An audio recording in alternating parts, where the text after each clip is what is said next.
Which side of the wall are you on? Inside or outside? The central metaphor for today's world is the wall. Donald Trump won the US presidency in 2016 by invoking this metaphor. Here's the basic idea. The good people, the in-group, are inside the wall, while the bad people, the out-group, are outside the wall. The barbarians are at the gates.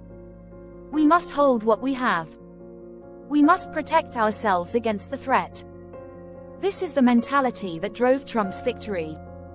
Hillary Clinton had no idea what she was up against. She had two choices: to adopt her own version of the wall metaphor, or to deliver a wondrous vision of an America without the wall, with a new Promethean and Faustian psyche that transcends all barriers and reaches for the infinite. She did neither. Instead, she tediously tried to form a coalition of liberals and various outgroups against the deplorables, the wall people. She sent everyone to sleep with her worthy, sanctimonious, politically correct, liberal preaching and sermonizing. Does anyone take that garbage seriously? Clinton played the happy-clappy kumbaya card, are you vomiting in your mouth a little, and wanted to be all things to all politically correct multiculturalists. Clinton was more intelligent than Trump, but she had no ability to electrify her base, and Trump did. The Bernie Sanders campaign was Clinton's biggest clue that she was going to lose if she didn't radicalize her base.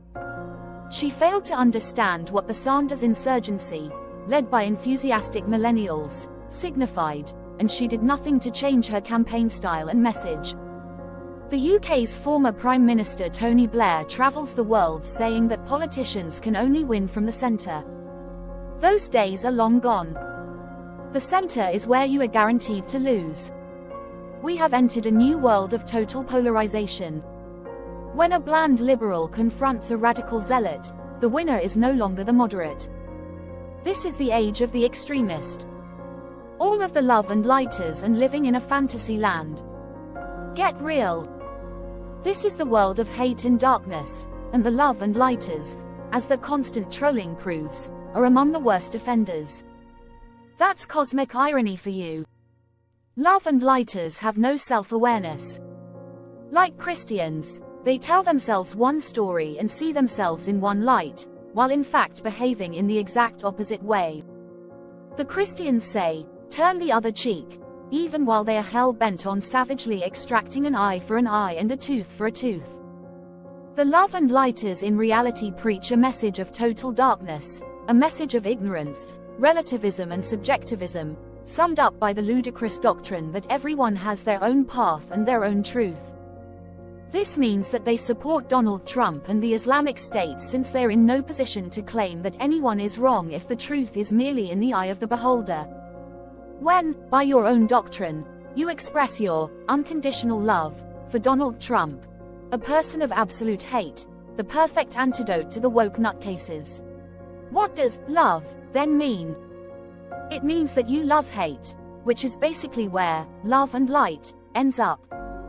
The self-styled light workers are the army of the dark, destroying the light of reason wherever they find it, and replacing it with moronic, hateful, emotional hysteria.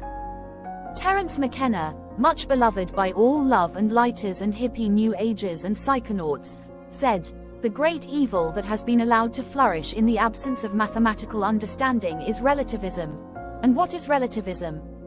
It's the idea that there is no distinction between shit and shinola, that all ideas are somehow operating on equal footing. This is 100% right, and it is the curse of the modern world. The internet and social media are spreading shit and shinola at an epidemic rate. The only people promoting mathematical understanding, which is to say objective absolutism and the single truth of reality, are us.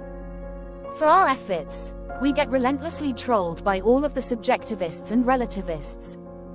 This is satirically absurd since all relativists and subjectivists should of course accept absolutism and objectivism as being equally valid points of view to any others since they deny that any position is truer, or falser, than any other, so on what possible basis could they legitimately criticize any viewpoint at all, even that of Hitler or Trump?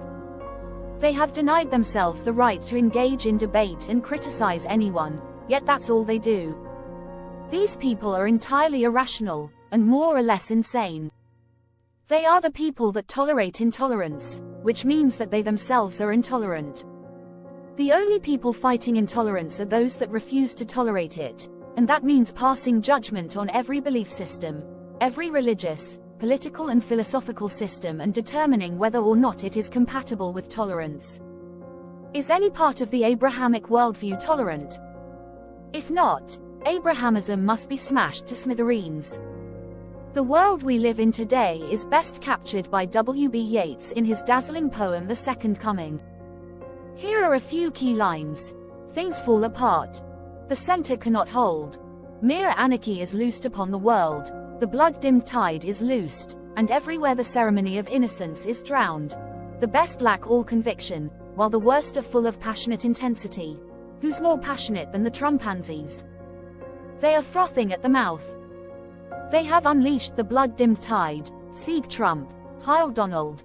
And already they are polishing their marching jackboots, flying their Confederate battle flags, sporting their paramilitary NRA badges, and counting how many assault rifles they have for the day of rapture when they massacre every liberal. Do you think the American Weimar Woke Corps, codenamed Stormy Daniels, will hold back the SS divisions of the NRA? Get real. Wake up. The wall is standing there right in front of you.